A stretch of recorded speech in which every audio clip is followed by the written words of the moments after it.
आपको लगता है कि अभी सही समय आ गया है कि SMA IPO SEBI directly approve करना शुरू करें बजाय एक्सचेंजेस के, या जो सिस्टम है वो ठीक है? मुझे लग रहा है कि हम लोग इस पे वॉचफुल रहेंगे।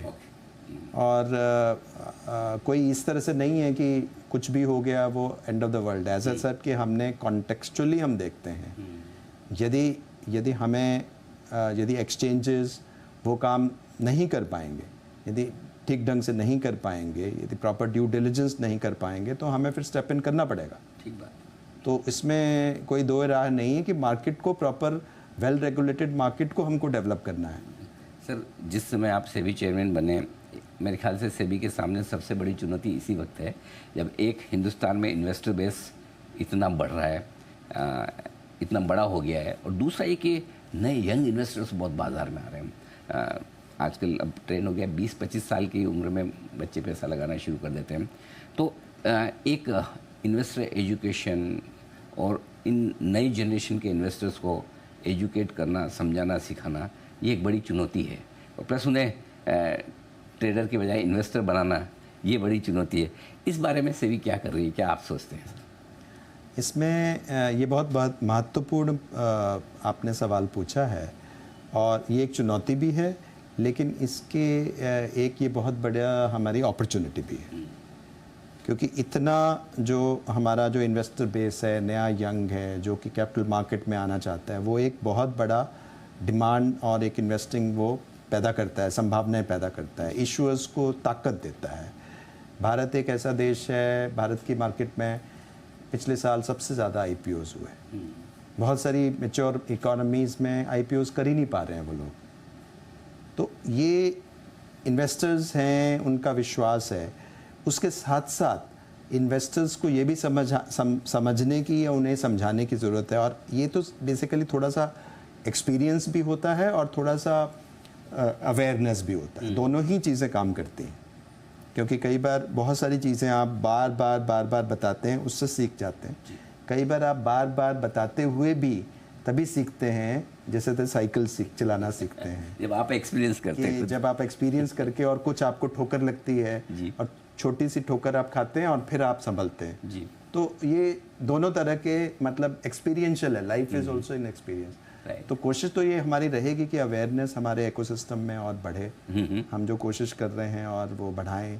जो जैसे हम कह रहे थे कि ऐसे इन्फ्लुएंसर्स जो कि गलत एडवाइस दे रहे हैं, उन पे कार्रवाई हो, उन लोगों को इनकरेज हम करें।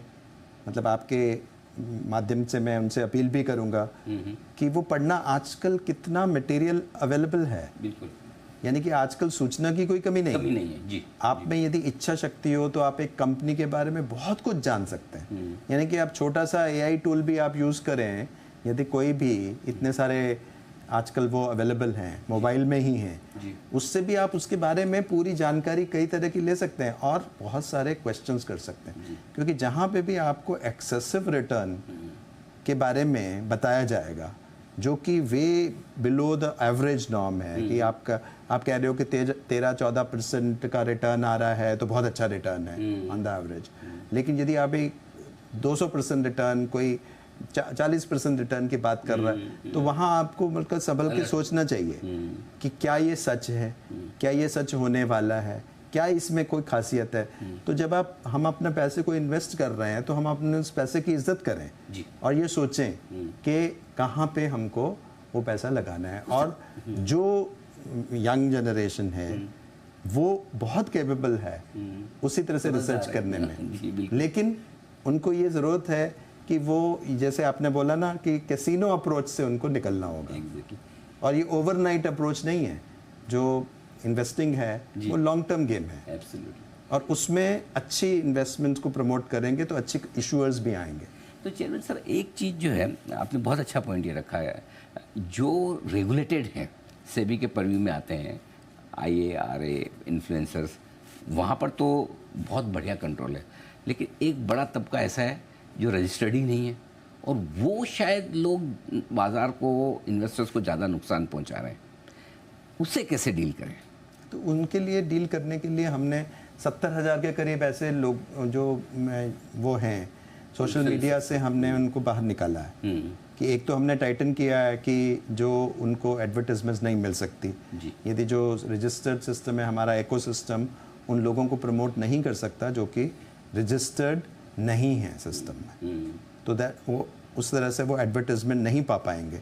दूसरा जो हमारी पावर्स हैं उसको यूज़ करते हुए और गूगल मेटा वगैरह उनके साथ कोऑपरेशन से हमने 70,000 के करीब जो हैं इस तरह के मतलब जो वीडियोस हैं, यूट्यूब हैं, सोशल मीडिया वो हैं, चैनल्स हैं, उनको टेक डाउन किया है। अब ये अलग बात है कि फिर उसमें और नए पैदा हो जाते हैं क्योंकि वो बहुत इजी है प्लेटफॉर्म, बट उस पर हमारा कांस्टेंट सर्वेलेंस जारी है